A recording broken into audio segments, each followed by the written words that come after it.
Welcome back to another episode of Picking and Streaming Television. Very special episode we have for you guys today, so please excuse us as we rush through, but we've got your co-commish. Welcome in. What up, what up, what up? And, of course, the guest of honor today, we've got Mr. Travis Leatherwood, the Birdman himself on an island this time. Here on Champions Island. Just damn. Wouldn't know about it. All right, boys. Well, we're going to go ahead. Yeah, it's nice, actually. Hopefully one day. this sucks. I don't like how we're starting. Get me out of here. You know what? Maybe you guys can just host the show today. I'm emotional damage. All right, guys. Well, like I said, we got a lot going on today. So what we're going to do today is we're just going to kind of blast through. You guys see them.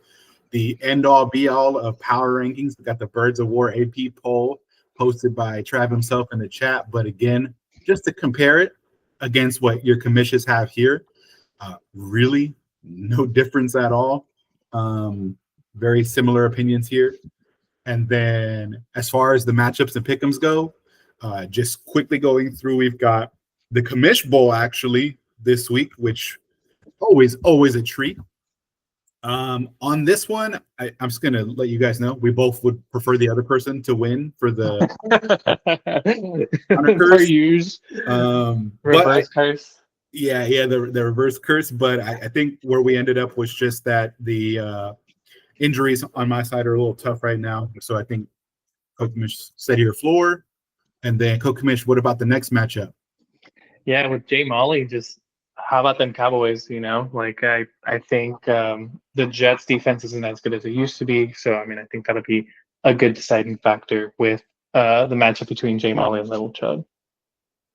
And then on to Travis and the Super Mario Bros. We went Travis here. Honestly, a little. I know he's got his injuries he's working with, and the Eagles' offense has been different this season compared to how we're expecting, but I just think the floor again is a little too hard to ignore with some of the big hitters over there, Ken Walker, Derrick Henry, Devon A. Chain. So we're leaning that way for this matchup as well. And on to the next one, Kokamish. With the fourth matchup, Bad Wolf Nish. Nish is hot right now. Like, so is Bad Wolf slightly. It's so hot right now. It's just the Roman Dunze breakout year. You're talking about, I think he's on bye, but basically most of his team has had a breakout. You're talking about Jordan Mason, starting running back, Justin Fields is back, and then Jalen Waddle's back, and Mika Egbuka is just killing it this week. You can't deny Nish's team, and I feel like Badwoods would love it if his team would not do so well. Yeah, but yeah, you got to give it to Nish. He's hot. He's on the winning streak, and you just gotta roll with the hot hand there. And then lastly, we've got which playoff implications matchup. A personal favorite of Trav's in here with Goat Empire, but we've got another just dynamite matchup here. And I think the lean here comes with the double tight ends in the lineup right now. We got Tommy. I know Tommy Tremble starting and Darren Waller's, back. I don't know that I'm counting on double touchdowns again from him. So I just think the way that Quinshawn's playing, the way that James Cook's playing, this team's deadly at running back right now. All right. Any other last words on matchups and pick'ems, guys? I think I mostly agree with most of these. Sweet. Now we get to what we've been rushing for in this first place. So Trav mentioned in the chat, he's like, it'd be crazy is we figured out what happened to some of these picks that were dealt in earlier trades in our league's history. And he hopped off the plane, got in his bag, did a ton of research, put some slides together for us. And now we're just going to basically let T-Money get in here, show us the work, and I'm sure you guys are going to be as interested as we are to see kind of the history in hindsight. So, as you guys know, Travis from The Hindsight, great movie, great football movie. All right, T-Money, take it away with the first one.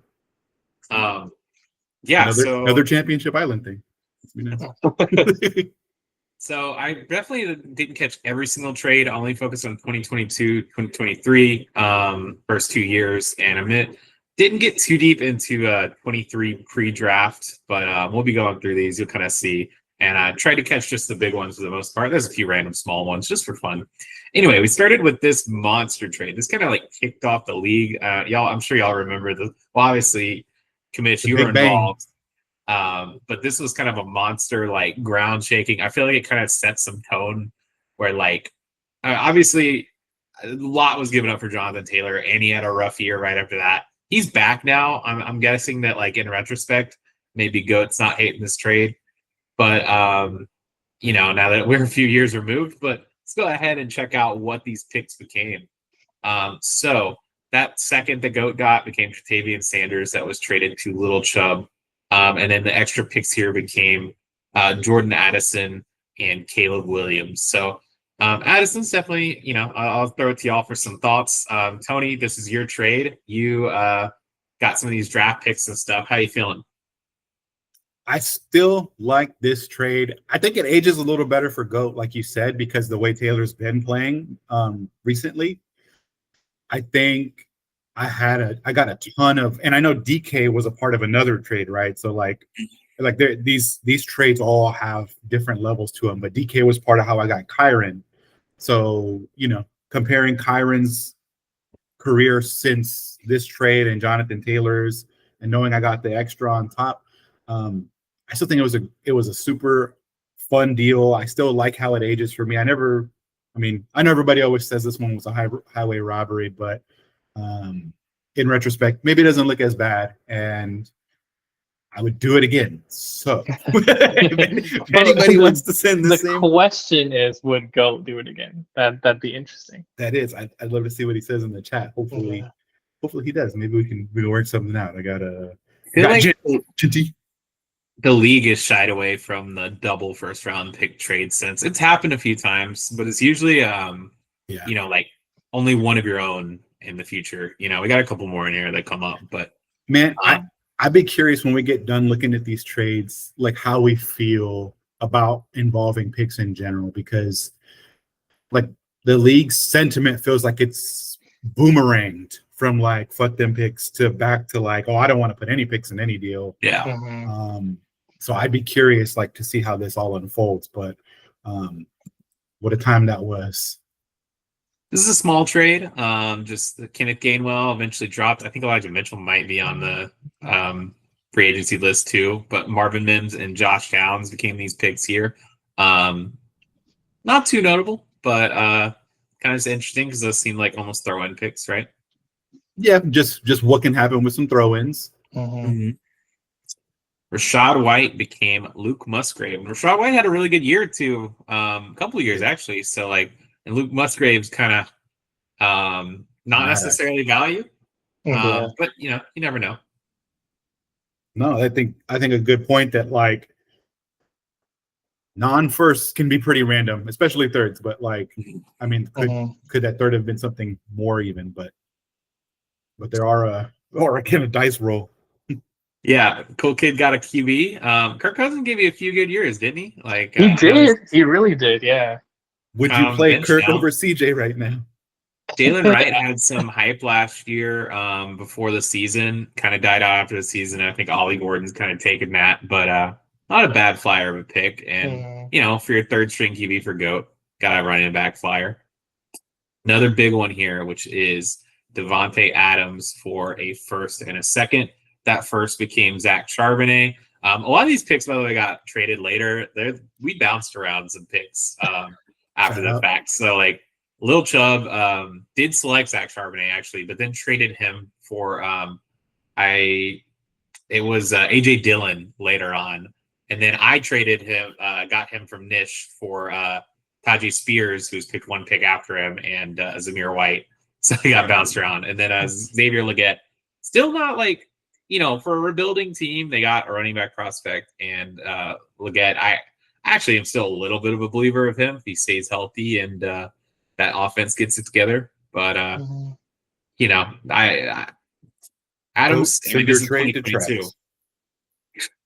This is 3 years of Devontae Adams, so we're not talking current Devontae Adams, so it's still probably tilted a little Chili Bowl here. Current Devontae still in his bag though, boys. Yeah. On pace for 150 targets this year. Yeah. I mean this one too. Again, you had said, we don't see a lot of like high picks traded anymore, but here was a Chili Bowl pick. I think this trade was in the championship year for him, right? So it was the player he needed to make the next jump. So obviously it looks good for him. I do believe that first round pick was 110.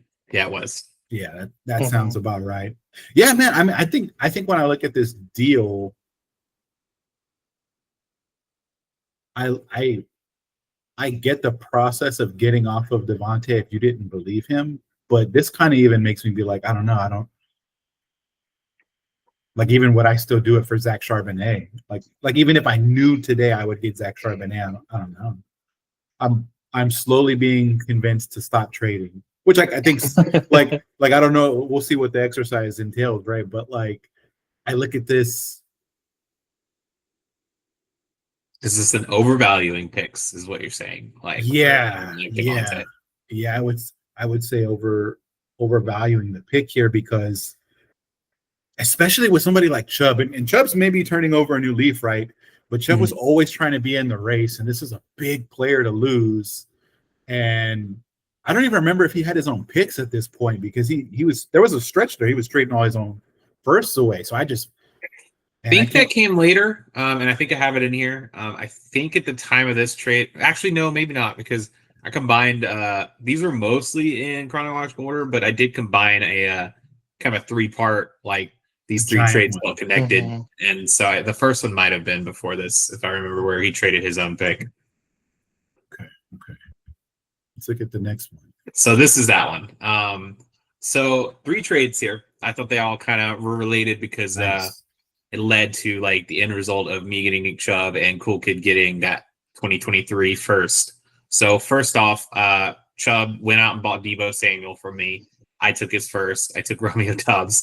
Funny enough, traded him back. I think I had needed a fill-in running back and got Zeke, but then I took Zeke. I remember I think I was wheeling and dealing at this point. I believe that Dude, you were. I wanted Nick Chubb really badly.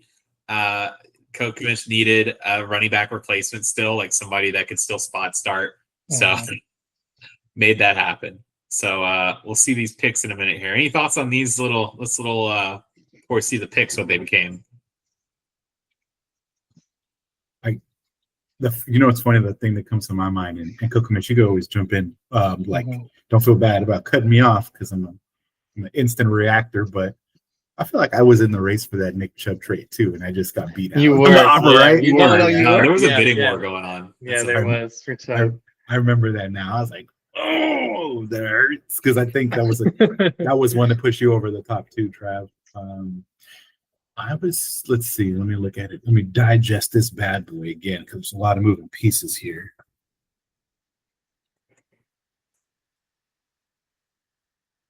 I will say trade 1 happened, I believe, probably at least a month or 2 before trade 2. And then I think trade 2 and 3 happened in quick succession. But yeah, it's some interesting stuff there. So basically net Lil Chubb got got Deebo and a second for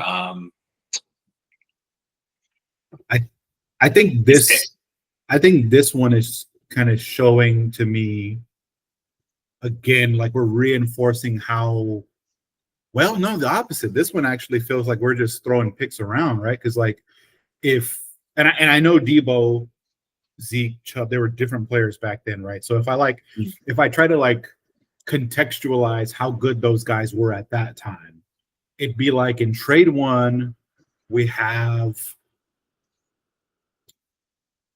was it good litmus test? Actually, let me pull up the receiver scoring right now. Kind of pick somebody around like 11 or 12.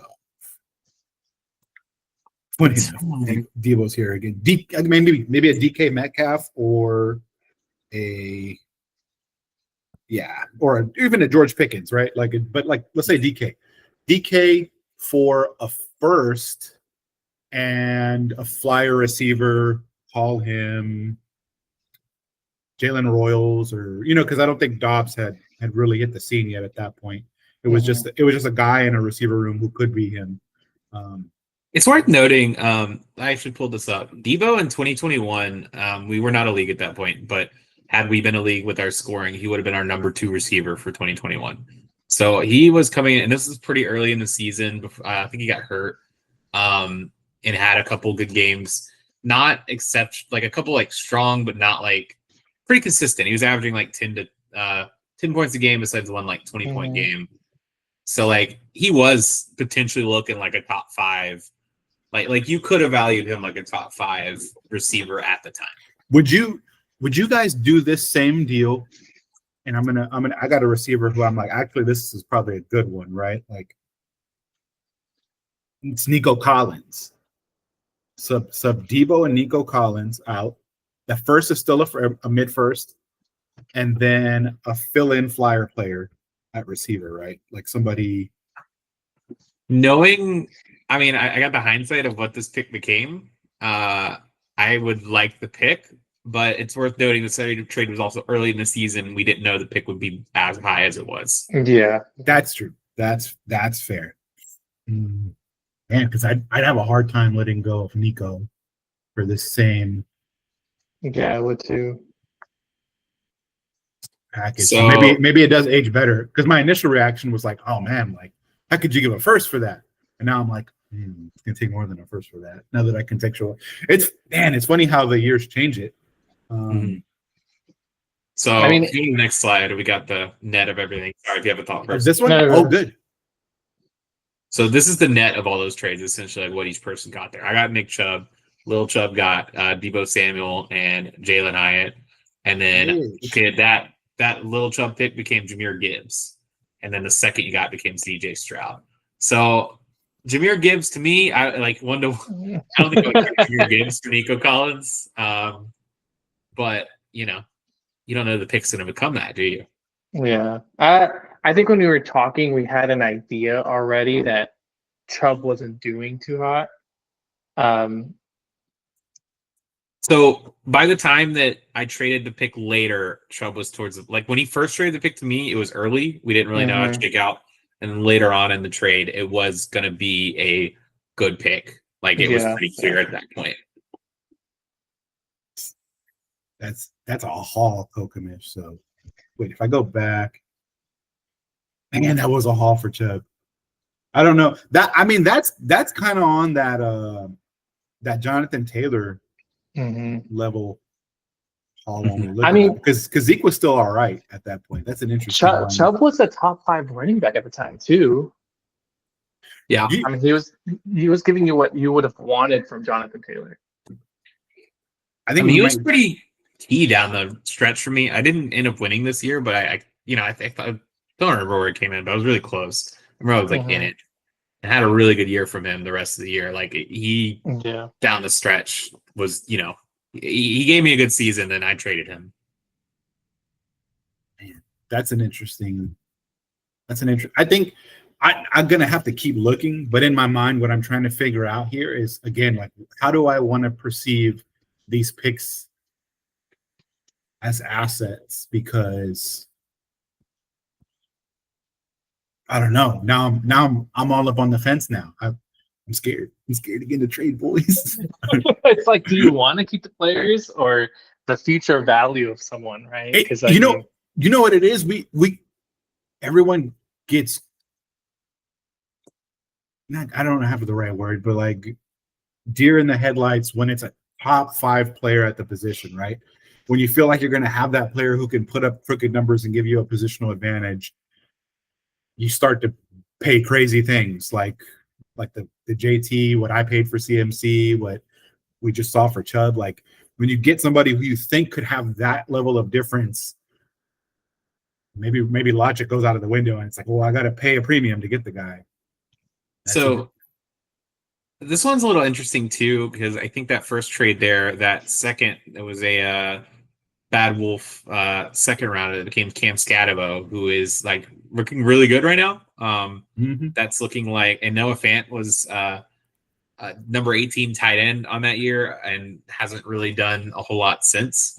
But potentially needed a tight end there. Got talked up to a second later down the line. So for the worth mentioning, this happened in 2022. We're talking about Cam Scadabo was like probably a teenager when he was traded just here. So wild. So although he might be a little older, I don't think about it, but whatever the case, that like definitely paying dividends. It did get traded to Diego at some point. So Diego has Scadabo, but way down the line second. Took 3 years to pay off. But right now, Scadabo is giving you 12 to 20 points a game. Pretty solid in his rookie year. So, you'll see where he goes from here. And then Alec Pierce became Jonathan Mingo, which I don't even know if Jonathan Mingo's, I think he's on my team, and I don't even know if he's still in the league at this point. Is it still with the Alec Pierce Cowboys? has kind of consistently been like a bye week, like a flex guy, but he's got some value. He's not like he's like useless. So kind of fair to get a flex guy, maybe.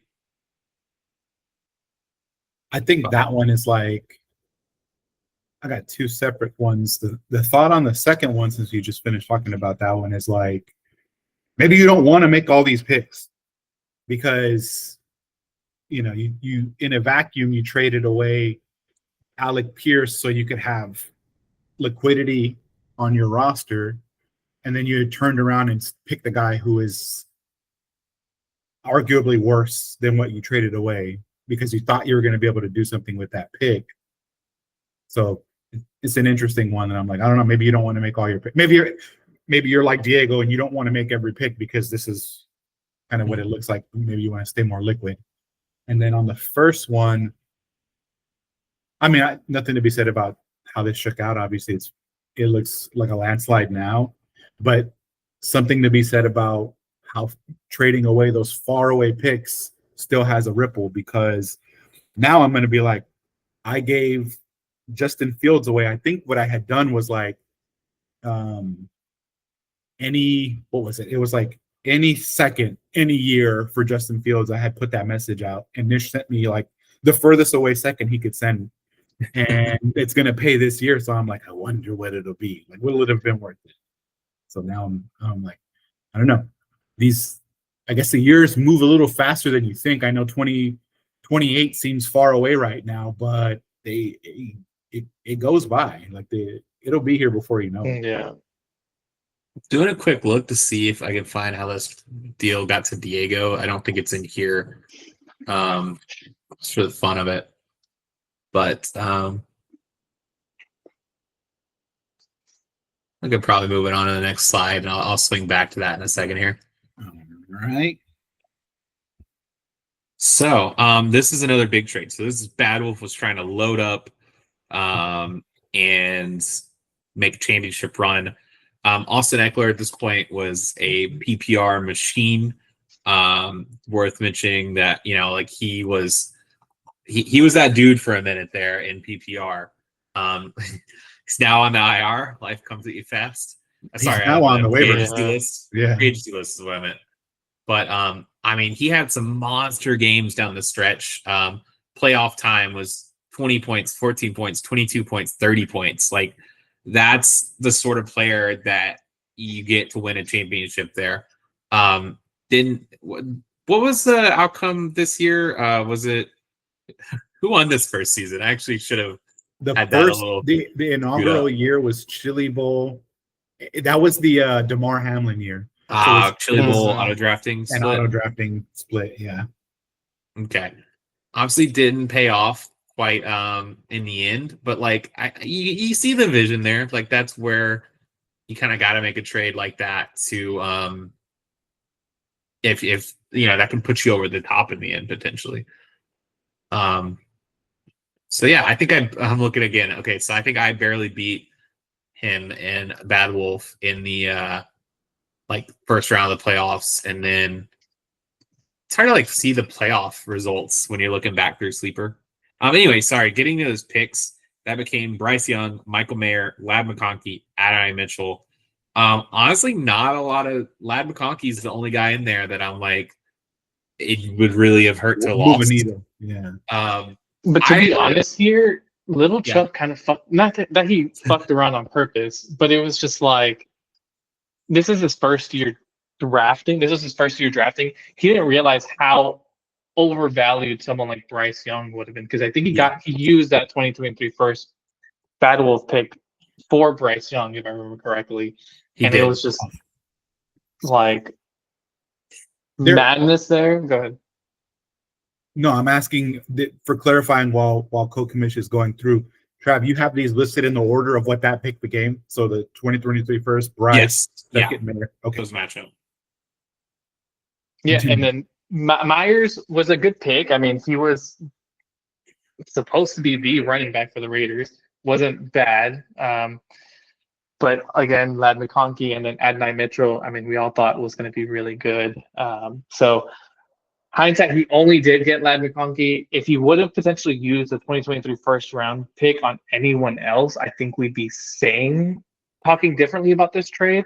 I think, I don't know who he could have gotten, if I remember correctly. I have it up. Yeah, right after you go ahead.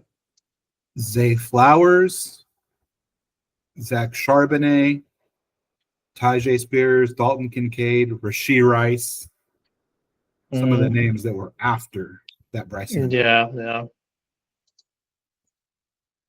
Then maybe not. I mean, really. I mean, honestly, like that draft specifically is kind of looking like a weak draft after like maybe the first seriously, like after the top 6, because like I look at the 2024 draft and I'm like seeing lots of guys that I'm like, oh yeah, that's a good pick, or at least like, I mean, some of that is just still having hope and like we're another year removed from 2023, so we know more which guys are busts, but still I like the 24 draft better. I'm liking the 25 draft better than the 23.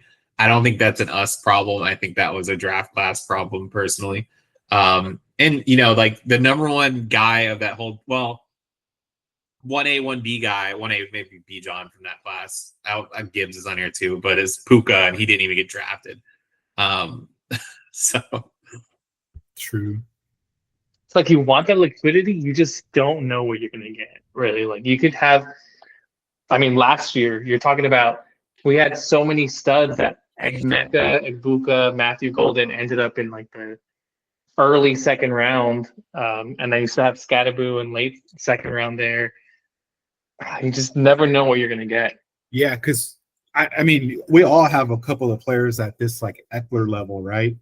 Like, would you do this deal again, knowing what this turnout ended up being? Like, I'm gonna go down each of your rosters, right? But like, Trav, would you trade Devon Achane for a 2 firsts and 2 seconds? Well, in my position of I want to win, no. But if I was even like middling, probably. I think I would like take that deal in a vacuum. Like I feel like my team's more in a position of wanting to get Devon Achane type players, so I wouldn't take that right now. But I think it's fair value is in my head. You know, if I was things go south in a few weeks, someone offers me that, I might take it. So. I mean, and then Co-Commish, Jahmyr Gibbs, you know, like yeah, man. I'm on a push here. Like I would do it, and then I wouldn't. Right? I mean, just because yes, you got Lad McConkey, and I basically gave you back all your value that Little Chubb gave away. But if I'm going for a championship, like Austin Eckler made sense to keep for me. I mean, granted, where Austin Eckler is now, that sucks, right? Your assets age, and I don't know, like literally, I'm torn in between whether I would have done this trade or not now, just because of yes, he got Lad McConkey, but let's say he didn't get Lad McConkey, Austin Eckler is on the winning side, if you ask me. Like Bad Wolf getting Austin Eckler is on the winning side for me. I think so too, because I don't even think McConkey's averaging in our league scoring format 6.3 points a game this year. Yeah. Well, Conky's still hypothetical in a way. Like Mhm. that's still on like I think this guy can be good. That's I not mean, on you a, could this guy trade is him really for good. 2 Bad Wolf first today, I believe. I still believe you could trade McConkey for that. Ooh, see, that's the thing. That's we're playing both sides of the coin, and Yeah. I think that's what it. I think ultimately that's the hiccup everybody has with trades right now is it's so easy to look through either filter and be like, no, picks are so valuable, or no, picks are so random, because like we're all saying in a vacuum, according to how the market values draft picks, you should do this deal because of the boat you could get behind door number one. Hmm. But when you're giving up a boat, you may never get another boat. So one thing that I will say here though that's like not being discussed too much is it. Well, actually, Lil Chubb didn't have his pick at this point, but if you have your own pick and you have an Austin Eckler that is like giving you 20 to 30 points a game, you're going to be winning games. And he's at this point he's 28, 27. There's a little bit of when you're doing this pick trade, assuming you're rebuilding, a little bit of like tanking involved to help your own pick. So like you're increasing the value of your pick too, potentially by trading Austin Eckler on top of getting these picks. So that's what we're thinking about. That's a good point too. All right, let's Great move point. on. Yeah, sorry. I mean, someone like Jahmyr Gibbs, you might not think that so much just because like he's young and you're gonna have him for multiple more seasons. But someone like Austin Eckler, how many more? This is a big trade. This is the only one I did. I started to do the pre-draft ones and had this one because I was involved. A little biased there, but it was a fun one because I essentially traded James Cook to move up. James Robinson was like going to be a kind of a replacement level flex guy, and he ended up doing nothing after this trade. But I moved from 9 to 6 and from 29 to 21. I went from those trades. 9 to 6 was Anthony Richardson for Devon Achane. I actually think I picked Achane kind of high, like originally. Like I feel like there was some like woes in the draft when I picked him. Yeah, definitely. And then Zach Evans for Josh Downs, which also feels like a win, even if Josh Downs isn't doing much this year. He's still got some potential and has been like a pretty solid little flex bi-week fill-in guy in his career so far. And then 2 random thirds we swapped. I basically just got control. I just wanted control of my own pick back like a few years out. That was almost a throw in there, but that was Shadur Sanders was the one I got. I was traded to that was not me. That was traded to Little Chubb. I did not draft Shadur. Dylan Sampson, that actually is a pretty interesting third to get. Like Sampson, I know Judkins is kind of the guy there, but Sampson's picking up some catches like for a third. Interesting. So, but James Cook and all this is having a hell of a season right now. So that part, I got Devon Achane. I'm not going to be mad at that, but James Cook's having a similar season too.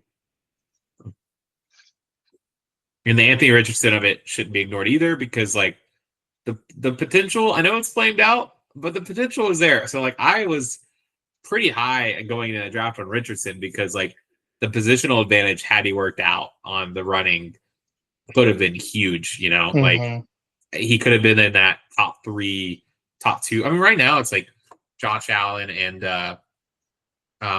Lamar and like we're giving you like a big peer advantage, so getting that guy in 1 QB can be. I've started since we've done this league valuing any rookie QB that can be that guy, even if they're like a lesser QB prospect than like a Bryce Young or something. Like even if I think Bryce Young is going to be a better NFL quarterback, if Anthony Richardson can rush for 100 yards a game, I'm going to be like wanting to draft that more because I care about a big fantasy QB number 1, even if they're real life QB number 20.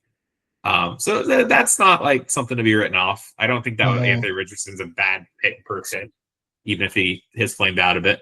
Underscored by Justin Fields and Daniel Jones, currently both being in the top 10 points per game at the quarterback position right now.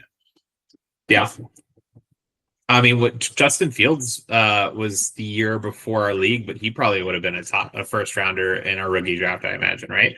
Yeah, for sure. Yeah, definitely. And it's like, are you mad at him good rookie pick? I mean, like it's been really up and down, but when it's up, it's nice. Yeah, I mean, might win this a freaking chip chip. for a second. I better nail this second this year, boys, because that's gonna. Actually, it's probably gone. To be honest, I probably don't have that pick anymore. But that's what it looks like. You know, that one was at the time that he got benched for Caleb, and it was like, you know what, let me get something before I have nothing for this pick, or around the benching, the rumors of the draft. But either way, it was like when you knew he was going to be on his way out, I was like, I'll take any second, any year. And just the patience. I mean, Nish pulling a page out of Kokomish's book where it's like, I'm going to take this asset that I think is a good player and let it mature on my bench for, you know, a low price, which was a really savvy move and a dumb move by me. But I think this one's just interesting just because it just shows how different you're not doing this deal again. Anybody for as well as this deal aged, nobody is doing, I want to move up 3 spots, so I'm going to trade you last year's. James Cook was a second round pick or first the year before. I don't remember. James Cook was in the initial draft. I think he was drafted in the startup draft. I think he was a rookie, but he was a 7th round pick in the startup. So like pretty high pick. See, Cook. Let me see if I can fact check that real quick. Yeah. Yep, you're right. You took him in the 7th round of that startup, which was very high. After his rookie year, sure, it didn't look great, but I mean, you know, top 45. This is Scatabo, right? Like, would you trade 109 and Scatabo just to get up to 106? Are people doing that now? I'd say Scatabo's off to a stronger start than Cook was. Cook was like a nothing burger for like most that season until the end. He had like a couple decent games, but would I trade? Yeah, like still a rookie with like high real life draft value. A lot to sink into. I mean, I got some draft. It was our first draft. I got some draft fever. A lot of people did actually. And if we run this back, I will go back through some pre-draft stuff here because there's a lot of draft fever going on. I remember specifically when I was doing this trade, I was thinking that there was a huge teardrop. I really wanted Charbonnet for that pick. This was prior to the real draft. We made this trade, and then Charbonnet got picked by the Seahawks, and I tilted like crazy because I was like, I already have Kenneth Walker, and I don't even want to root for Charbonnet to take the job, and so I went with Achane with like straight up like I was tilting hard that whole weekend. Dude, I was like, damn, this man had to have known Achane was the answer to the Dolphins running back. I was like, fully made this trade thinking this is for Zach Charbonnet or one of the 3 receivers. I was like one of those 2 because I knew it was like Bijan Gibbs and then it was like Jason, Addison or Johnston. I'm like, you know, I want Charbonnet, but if it's one of those receivers, I'm fine with that. And then it worked out for me, but that was a panic pick for Achane. Almost picked Zay Flowers. I remember that was like between the 2, but worked out. I would have been happy either way. Really worked out. Yeah. For the viewers, better comparison: moving up 3 spots in the first and getting Travion Henderson if you're on the other side, because he's right now right around where James Cook would have been at the time of this trade. So something to consider. I may have just blew by. Speaking of Travion Henderson, I think that's the next one. Yep. All right. Yeah. Go trade. So this is a pure picks trade, which is fun here. One of the picks is not conveyed, but basically Lil Chubb got into the 2024 draft and got pick 7. 2020. Sorry, I got the 20 wrong draft pull. He got pick 8, which became Xavier Worthy. That was picked by Little Chubb. Does he still have Xavier Worthy? That's a good question. He does not. He traded it away for Ferguson. Oh, Chubb and Ferguson, man, that's the combo that never ceases to amaze us. Because Xavier Worthy is like looking pretty decent lately. So And then, although we'll see if Rasheed Rice comes back. Drake May is seeming like a pretty good good fantasy QB at this point. Although also got traded away. That pick was not made by Lil Chubb. Picks Chili Bowl got Travion Henderson, who is like not it's a good comparison to James Cook actually, because like the hope is that he's going to have the usage Cooks have this season, like a lot of hype behind Henderson, but like a little bit of a slow start. Not a horrible start. Like he's getting points, he's playable, but not a hot out the gate start. So, but still, you probably. I mean, Drake May is pretty valuable. Brendan Rice was a nothing. Like that guy's out of free agent. Yeah. Jerry Rice is done. Actually, I found out here. I didn't even remember that name at the time. And then we still have a second to pay off. So like the second makes me lean Chili Bowl overall here, because I also like Travion's potential. But Xavier Worthy and Drake May is not like a horrible haul when you think about it. So. Okay, cool. Commission, anything on that one? No, I'll also lean the Chili Bowl way. I personally believe that Henderson is. It's just going to take him time. I mean, Ramondre's still there, and I mean that offense just still needs time to figure their shit out, I think. May's taking all the rushing yards. Yeah. Pretty interesting little reload for Chili Bowl this draft, because he got Henderson and Judkins, which I think comes into play later if I remember correctly. We'll get into it in a minute. And Caleb, and he didn't have a ton of picks. Yeah. So one more huge trade, big Metcalf for Kyron. This trade very quickly looked horrible for Jay Molly, because Kyron like started going off after that. I remember at the time like thinking he was selling way too quick on Kyron, but it wasn't like clear that it was going to be what it was. Like it wasn't. It was murky. That running back room was murky at the time. Yeah. Right. So this was at the very start of the season. I think Kyron had like a good game or two. Actually a really strong start. I'm looking like compared to the dates, but I'm guessing that Jay Molly was like, okay, this guy's not going to hold on to this role. Let's move off him. I mean, if you look at these, he had 25 points in week 2, which was before this trade, but like 3.7 yards a carry, 3.4 yards a carry week 1. Maybe it's fair to think that like, okay, this isn't sustainable. And he went and got DK Metcalf, who's still, contributing, still top 15 points per game at receiver. Yeah, having a really good year. Anyway, that became Keon Coleman, Ashton Ginty, and there's still a third and a second to pay off in this trade. So Kyron Williams and Ashton Ginty and Keon Coleman for DK Metcalf. You want to be the you got to lean on Jay Molly side for sure. But not as much a disaster as it felt like right away when Kyron like went nuts right after this trade, or stayed nuts, I guess I should say. Yeah,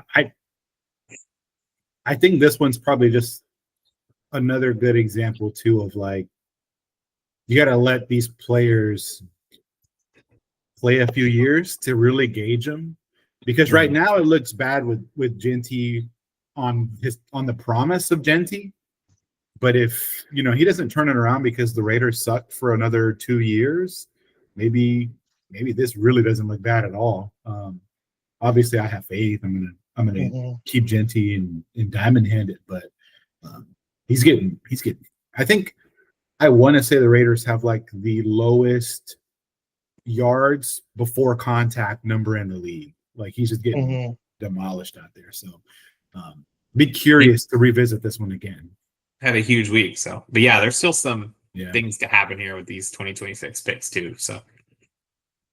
Also, I'm just curious if ever. No, I ain't gonna say it. Next. This trade, I really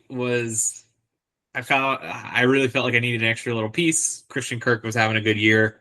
I definitely overpaid. I knew at the time I overpaid. I'm still actually not mad at this trade though, because I think it helped me well, I'm a little mad at this trade, but I'm not horribly mad at this trade because I think that he helped me win a few weeks there where like I might not have been as high. Like he helped me down the stretch a little bit. Then he got hurt for the playoffs. I just remember specifically, I think it was the week after I made this trade. I only won my game because of Christian Kirk, and that made me feel better. So, but Trey Benson, I mean, right now I would rather have Trey Benson than what, especially like I also have James Conner, and having Trey Benson behind him would have been awesome. Or in my second, or Brian Thomas, who was picked 2 picks later. Yeah, Brian Thomas too. I got basically like I think Christian Kirk has had like 5 good weeks since this trade. Still have him. If anybody wants them. Yeah. If anyone wants to trade me a 2026 go, if I will sell it back at a discount. That 2026 second. You can keep the first.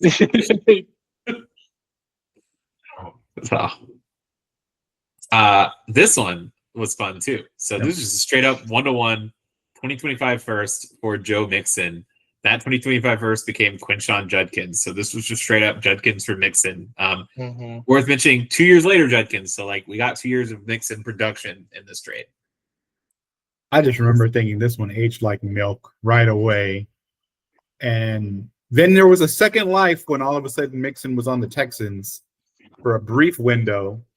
And again, this I don't love it. I mean, it helped him. He made the finals that year, so it's not like it. Would you regret it? You know, like you had a chance to get a second chip.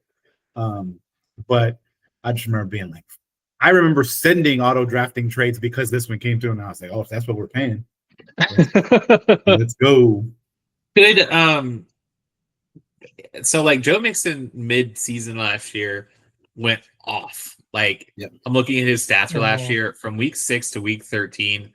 Insane, actually. Like near the top of the league for those weeks.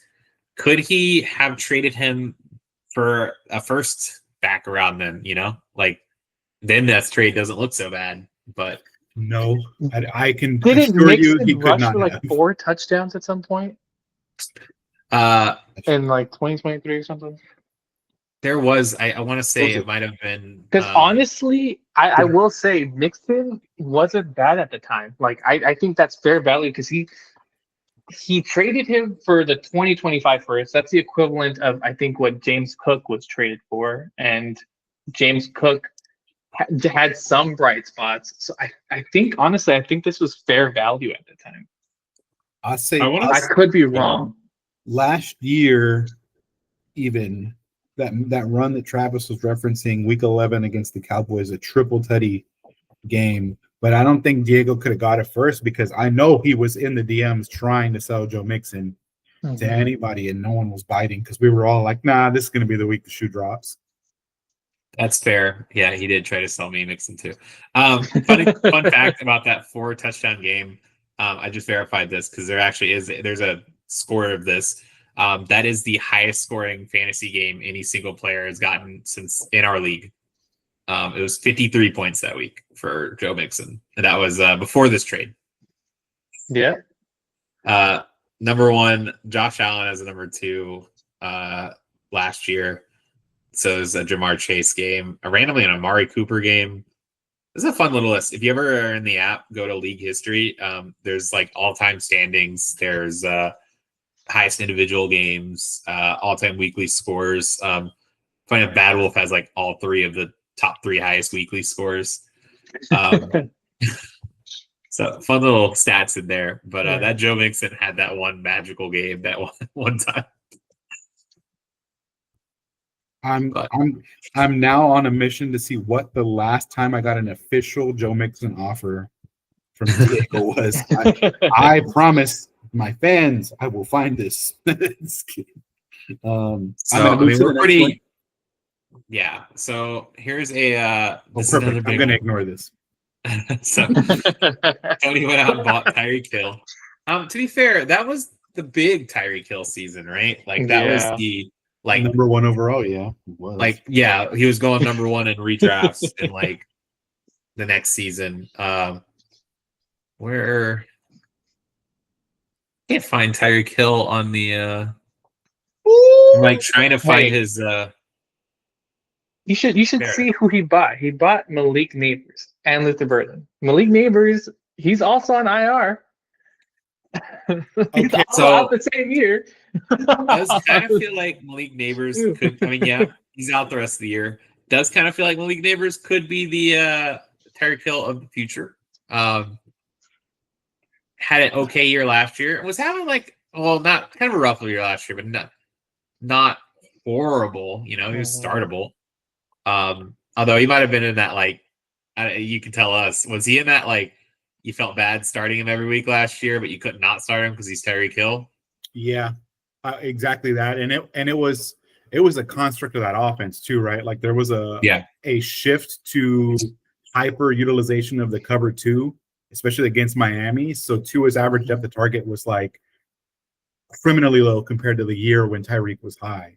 So I knew I was going to be getting only good weeks if Tyreek broke a bunch of tackles, and it just wasn't happening. And I was like, this sucks. And it was after the arrest thing too. So I was like, I hate having him this year. Arrest and concussion too. I think Tua was dealing with those concussions.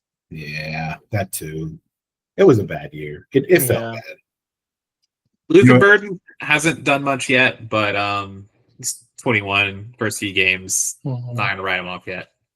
I think this even compounds to feel worse because I then paid Nish again. I sold him another ligament. Let's move. So that I could get up. We get into that. Oh, let's just get into that. Wait. Before, just an update for everybody. A year ago, the last offer I got from Diego regarding Joe Mixon. Remember, we were probably in the DMs with different proposals, but an official offer was I was going to get Joe Mixon and my second back last year's draft, and Jordan Travis, who you guys remember, Florida State, and he just never had caught on. And Diego was going to get Jonathan Brooks and a third. Do I wish I had that one back? Probably, because the second ACL tear hadn't happened yet. But yeah, that was basically Jonathan Brooks was basically a value at a low first, and he was even going to move me up from the third to a second, and he couldn't get that deal. So I don't even know what else he was trying to offer everybody else, but he couldn't even get that off at the time. Okay. Though auto drafting did make the championship with Joe Mixon. He didn't win the championship that year. Right. That was the year I won. Correct. Yeah. Try pretending you didn't remember. What year did I win? I remember I won. Just I was trying to think if there was a year in there because the co-winning year really throws me off sometimes when I'm trying to think of championships in order. So this one was Isaiah Likely and what became Rome Odunze for Christian Watson and Jaleel McLaughlin.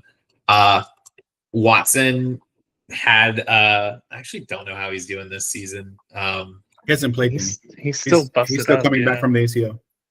Okay, and then the McLaughlin was guy that you thought could do something, didn't really do much. Correct me if I'm wrong. Isaiah Likely still could be a pretty solid tight end down the line, and he's been hurt this year, right? Yes, he just started his first game last week, but he was just in there to block. He wasn't ready to go out and run routes yet. Obviously, Rome Odunze, he's having a really good year. So I loved Rome too. I didn't want before the draft happened and he got picked by the Bears, I was honestly, I would take Rome over Malik Neighbors. I had it Marv, then Rome, then I loved Rome. I also loved Rome. Yeah, you tried to trade up for him too. Year. Yeah, I really wanted Rome. Yeah. For everybody behind the scenes, I fucked this pick up two ways because one, I went up to get Marv, so I gave up Rome. There's we'll get there. Okay. So there's that coming up, but then also I could have traded down one spot to get Brock Bowers, and I would have gotten additional assets because because we were talking JSN. Yeah, We were on the couch. I remember telling you, I was like, well, what about JSN in London? Are they available? And you're like, we can talk JSN. It was just like that. And it was like, yeah, we can talk JSN because I really loved Rome. I was like, great work ethic coming out of the combine. I have to have him. These first few picks in this 2024 draft, I mean, Marv Harrison Jr., the hype was just insane. Malik Neighbors, Rome Odunze, Brock Powers, like what a top four, even with Marv being a little disappointing in some ways, like pretty insane top four. So this one was the Nish got the Lil Chubb pick. So that was the number one overall. So this is a precursor to what's coming with what Tony was saying. So got that became Marvin Harrison Jr. The other pick became Jalen Hyatt, and then Lil Chubb got a 2023 first. That became Zay Flowers, and then I think this might have been a pre-draft trade if I remember correctly. But and then Juju. So I remember when this happened, thinking like, why do you like Juju so much? But whatever the case, I also think Lil Chubb values a little bit the I can make a pick now over the future, but yeah. So unless you have more thoughts, we can move to the next one. Next one. I know what's coming. All right, so this is that one we were talking about. So Nish traded number 3. So this one is right before the draft. This is a bonus trade. It's the only 2024 trade in here. It just like all these other trades culminated to this one, so it felt worth putting in here. Payoff, man. Yeah. So number 3 and number 5 for number 1 and number 11, and all in the same draft. That was Roman Dunze, Caleb Williams for Marv Harrison Jr., Ricky Pearsall. I mean, I think zoomed out, like Rome's looking great. Caleb is actually like that seemed like a high pick for him. Just with how I value QBs in this league. But sneaky Caleb Williams right now is the number 6 QB on the year. I don't know, like it's looked a little shaky eye test with like NFL wise, but like sneaky good, and he just had a bad week. But he's still number 6 after the bad week. Like sneaky good fantasy player this year potentially. And obviously that's the combo right there. So like that's kind of nice to have. Part of why Nish is doing this trade is probably a big reason why Nish is hot right now and doing really well. Marv Harrison Jr., you can't say anything, like the hype was unreal. It's like Bijan, like years leading in, 23 was Bijan, 24 is Marv Harrison Jr. Yeah. And then Ricky Pearsall, still like really unfortunate. They just straight up got freaking shot right before he was a rookie. But like still it's like looking, I mean, he's doing pretty decent so far, right? Yeah, he is. He's actually been getting a very high target share. I want to say Ricky Pearsall has been getting about like 23% of the targets on offense, and he's currently 24th in wide receiver points on the year. And I will say, I guess I like Ricky so much, I'd rather have Ricky than Caleb Williams, which when I zoom out, I'm like, okay, maybe I don't hate how this shook out that much. Like, of course, maybe I could have done something else if I wouldn't have made this deal, right? Like maybe it would have been, honestly, probably what would have happened looking at this trade, how this unfolded, it would have been, I would have let Nish keep Marv, and he would have had Marv and Malik Neighbors, and I would have picked Rome at 3, and I would have picked Brian Thomas at 5, because I was trying to get him with my pick that I traded down from later. And I think, obviously I would have rather had that, but I'd still do this. Like I would still do this deal because of how sure I was that Marv was a great prospect and how worried I was about the landing spot for Rome. I actually do agree on the Pearsall over Caleb in one QB specifically. If this was super flex, I'd take Caleb. Like it's not a gulf of a difference because like Nish doesn't have like he needed a franchise QB, didn't have one. So like it kind of makes sense, but in a vacuum, I would take Pearsall on one QB. And now too, looking at it, like how many times has he played Caleb? Because he's got May and he's got Tua and Justin Fields. So it's like, oh, he may not have Tua anymore, but he's got Fields and May. Yeah. So it's like he while that guy is a good chip, this is that conundrum with quarterbacks we always find ourselves in. It's like, could he sell Caleb? Like, was anybody buying Caleb at Caleb's price? Hello, Josh Allen. No, yeah. Hello, Baker Mayfield. Hello, Bo Nix. Like, That's Hello. the thing about one all those QB. that has, yeah.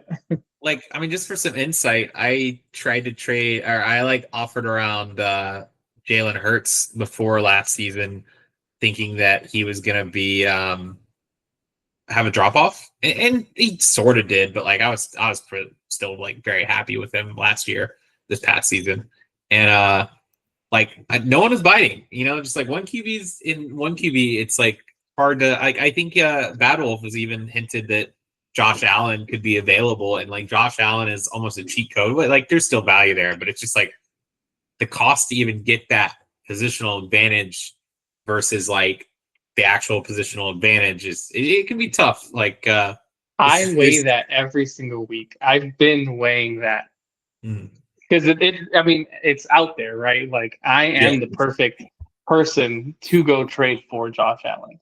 I need a quarterback. CJ Stroud, what's his name? Rodgers ain't cutting it right now. And really, these last 3 weeks really came down to my Q. Obviously, it's more than just that, but I mean, those L's could have been a W if it wasn't for if it was me just going and trading Josh Allen straight up. I would have won every single week, right? And that's what I've been eyeing. I can't get myself to that. I mean, he's a cheat code, but I still can't get myself to pay up for Josh Allen. It's just the QB market here is like you can just pick anyone up, and isn't this such a like? It's like the top two guys or top two or three are like gonna be almost overvalued, while like everyone below is gonna feel undervalued, and it's just hard to find that balance with QBs. Like Caleb Williams right now, what would his market be? I mean, I have QBs. We're only 10 teams. Yeah. That's the other thing. I don't have one, and I'm like, I don't know. Could I give you a second for Caleb? Yeah, I was thinking the same thing. A second came to my mind. Yeah, but I don't think you could ever get a first for a QB. I think those days are gone. Yeah, I picked up. Well, Mahomes was partly. I traded first for Mahomes, and it was partly an asset. My thought was like, this guy's going to be good for the next 10 years, and I can always trade him back for a first. I'm realizing like probably not actually. Doesn't help that it's been a little rough fantasy-wise the last 2 years, but still, yeah. So you're saying right now, if Nish came in your DMs and said, I'll give you Caleb for Ricky Pearsall. I wouldn't do it. Yeah. I would do it. Interesting. Okay, maybe Nish needs to come into your DMs and see who's your Ricky Pearsall. Interesting thought. All right. I mean, there's no. Go ahead. You can do a rapping statement. As you guys saw, accidentally, the next show slide came in, so we're gonna switch trains in a second here for you. Double league. I think this went pretty long, so I probably should wrap it up. But yeah, this has been interesting. I might at some point do a round 2 of 2024 and touch on the pre-draft 2023 stuff. But there's also a headache. Sleeper does not make it too easy to track draft picks. But I thought it was interesting and fun in seeing what these guys actually became. I mean, it's almost like 50-50 of like, oh my God, that pick became that guy. Like, holy crap, versus like, this guy's not even in the league anymore. So, yeah. They're dice rolls, man. Yeah. And now we got 4 rounds of dice rolls. So let's see how this even looks with 4 we've yet rounds. To see League Challenge thrown out here. We've yet to see a 4th round pick trade. They are available to trade. You can trade them right now. I've thought about a few potential offers that I've almost thrown out, but I'm like, I have so few picks left in my arsenal. But I would like to see someone trade and set that market. Yeah. All right, gang. Well, it's been another great episode. Thanks to our co-commish for helping moderate and for our guests for helping bring beautiful content to the show today. Hope you guys continue to like, watch, and subscribe, and look forward to the next one. Peace out. Thank y'all. Peace. Yeah.